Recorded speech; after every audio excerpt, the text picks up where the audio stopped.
ఇదే సందర్భంలో ఇప్పుడు మోదీని టార్గెట్ చేస్తూ మాట్లాడుతున్నటువంటి సందర్భం అయితే కనబడుతూ ఉంది. మోదీ వస్తే అసలు రాజ్యాంగమే లేకుండా పోతుంది, ఇక్కడ ఇంకొక రకమైనటువంటి మనువాదాన్ని తీసుకొచ్చి ముందర పెడతారనేటువంటి మాటలు కూడా కాంగ్రెస్ పార్టీ నాయకులు మాట్లాడుతూ ఉన్నారు. ఇక తెలంగాణ రాష్ట్రానికి వచ్చినట్టు ఉంటే ఇక్కడ బీసీ కులగండకు సంబంధించి, ముఖ్యంగా కులగండకు సంబంధించినటువంటి ఒక చట్టాన్ని కూడా చేయబోతున్నామని చెప్పేసి పొన్నం ప్రభాకర్ అసెంబ్లీలో ప్రవేశపెట్టినట్టు సందర్భంగా కనబడతా ఉందిగా. అసలు నిజంగానే దానికి అవకాశం ఉందా? అసలు రాజ్యాంగాన్ని లేకుండా చేయడానికి ఏమైనా కుట్రలు జరుగుతూ ఉన్నాయా?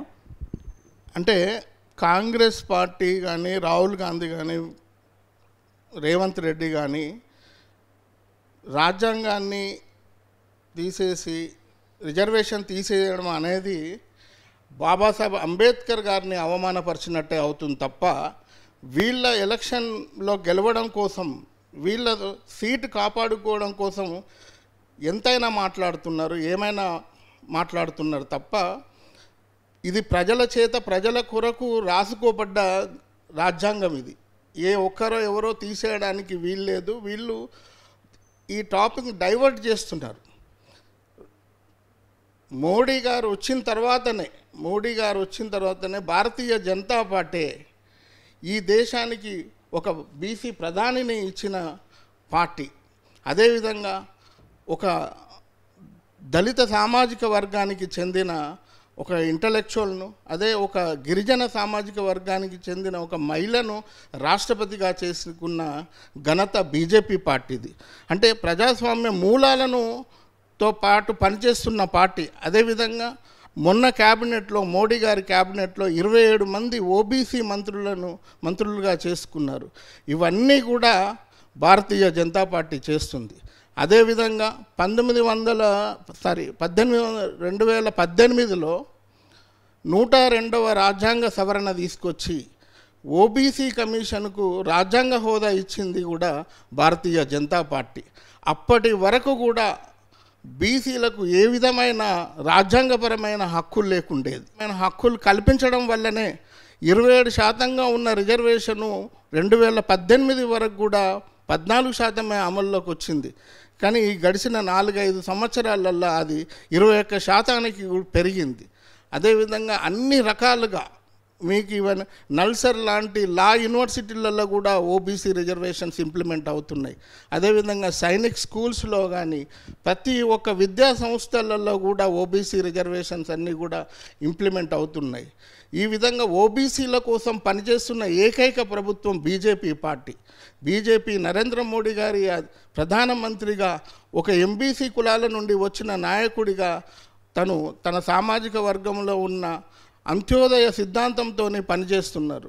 అంతేకాదు బీజేపీ పార్టీ, నరేంద్ర మోడీగా ఎన్డీఏ ప్రభుత్వము సంచార జాతుల పైన కూడా శ్రద్ధ పెట్టి వాళ్ళ కోసం కూడా ఒక వెల్ఫేర్ అండ్ డెవలప్మెంట్ ఒక కమిషన్ ఏర్పాటు చేసి వాళ్ళ కోసం కూడా పనిచేస్తుంది. ఈ విధంగా బీజేపీ పార్టీ అన్ని కులాల కోసం, అన్ని వర్గాల కోసం పనిచేస్తూ ఉంటే, కాంగ్రెస్ పార్టీ మాత్రం ఒక్క కుటుంబం కోసం, అది కూడా గాంధీ కుటుంబం కోసమే పనిచేస్తుంది తప్ప దేశ ప్రజల గురించి ఎన్నడూ ఆలోచించిన చరిత్ర ఈ కాంగ్రెస్ పార్టీకి లేదు. మన రాష్ట్రంలో చూస్తే ఇప్పటి వరకు కూడా ఒక్క బీసీ ముఖ్యమంత్రి అయిన సంఘటన జరగలేదు. కానీ ఇప్పుడు పోయిన ఎన్నికలలో బీజేపీ బీసీ వ్యక్తినే ముఖ్యమంత్రి చేస్తానని ఒక నినాదంతో ముందుకొచ్చినాం. దానికి పార్టీ కూడా కట్టుబడి ఉంది. దాన్ని సాధించుకునే పరిస్థితి కూడా ఏర్పడుతుంది.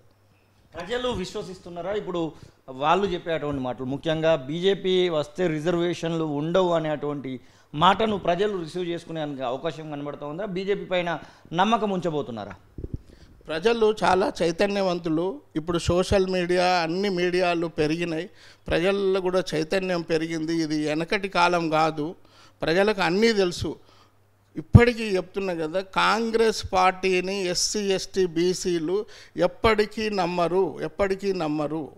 కానీ తన యొక్క సొంత లాభాల కోసం, రేవంత్ రెడ్డి తన కుర్చీ కోసం, ఆయన అక్కడ ప్రతిపక్ష హోదా కోసమే ఇలాంటి ఆరోపణలు భారతీయ జనతా పార్టీపై చేస్తున్నారు తప్ప వీళ్ళకు ఒక పసలేని ఈ ఆరోపణలు. దీంట్లో ఇది ఇంకొక విధంగా చూస్తే రాజ్యాంగాన్ని అవమానపరిచినట్టు, బాబాసాహెబ్ అంబేద్కర్ గారిని అవమానపరిచినట్టే అవుతుంది తప్ప వీళ్ళ వ్యక్తిగత స్వార్థం కోసం ఇట్లాంటి మానుకోవాలని మేము చెప్తున్నాం. క్యాస్ట్ సెన్సస్ గురించి మాట్లాడే నైతికత కాంగ్రెస్ పార్టీకి అసలే లేదు. ఇప్పటి వరకు కూడా దాదాపు 55 సంవత్సరాలు పాలించిన కాంగ్రెస్ పార్టీ ఎందుకు క్యాస్ట్ సెన్సస్ చేయలేదని నేను అడుగుతూ ఉన్నాను. అన్ని రాష్ట్రాల్లో దానికోసము భారతీయ జనతా పార్టీ 105వ రాజ్యాంగ సవరణ తీసుకొచ్చి రాష్ట్రాలకే ఆ కులాలను గుర్తించే అధికారాలు ఇచ్చింది 105వ రాజ్యాంగ సవరణ ద్వారా. ఆ విధంగానే ఏ రాష్ట్రానికి కూడా ఆ రాష్ట్రం కులగణన బీసీ కులగణన చేసుకుంటే ఆ రాష్ట్రంలో ఉన్న రిజర్వేషన్ కూడా పెంచుకోవచ్చని మీకు బీహార్లో కూడా మీకు అర్థమైంది. ఇట్లాంటి ఇక్కడ నేను అడుగుతున్న రేవంత్ రెడ్డిని నేను అడుగుతున్నా, ఆల్రెడీ సమగ్ర కుటుంబ సర్వే రిపోర్టు ఉంది నీ దగ్గర. నువ్వు కొత్తగా చట్టం చేయాల్సిన అవసరం ఏం లేదు. ఆ రిపోర్టును ఓపెన్ చేయి. ఓపెన్ చేస్తే ఎస్సీ ఎస్టీ బీసీలు ఎంతమంది ఉన్నారు, ఏ కులాల వాళ్ళు ఉన్నారో ఒక్కసారి టేబుల్ చేయి. కానీ నువ్వు చేస్తున్నది ఏం చేస్తున్నావు? సర్వే ఓబీసీ రిజర్వేషన్ చేస్తా దేశం మొత్తంలో అంటున్నావు. కానీ నీ క్యాబినెట్లో చూస్తే 2 బీసీలు ఉంటారు. 56% ఉన్న ఓబీసీలకు 2 చేస్తావు. కానీ నీ సామాజిక వర్గానికి వస్తే 4 చేసుకుంటావు. అగ్రవర్ణాలు చూస్తే 7 పైన ఉంటారు. ఇదా నువ్వు చెప్పే సామాజిక న్యాయం? దీనికోసమా చేయాల్సింది కులగణన? ఇలాంటి కల్లిబొల్లి కథలు చెప్పుకుంటూ రేవంత్ రెడ్డి కాలయాపన చేస్తున్నాడు. అదొక్కటే కాదు, ఎమ్మెల్సీలలో కానివ్వండి, నామినేటెడ్ పోస్టులలో కానివ్వండి, మంచి పోస్టింగ్లలో కూడా కానివ్వండి, దాదాపుగా రెడ్డిలను 60% పైన నింపుతున్నాడు. నువ్వు సామాజిక న్యాయం గురించి మాట్లాడే నైతికత లేదు రేవంత్ రెడ్డి గారు నీకు.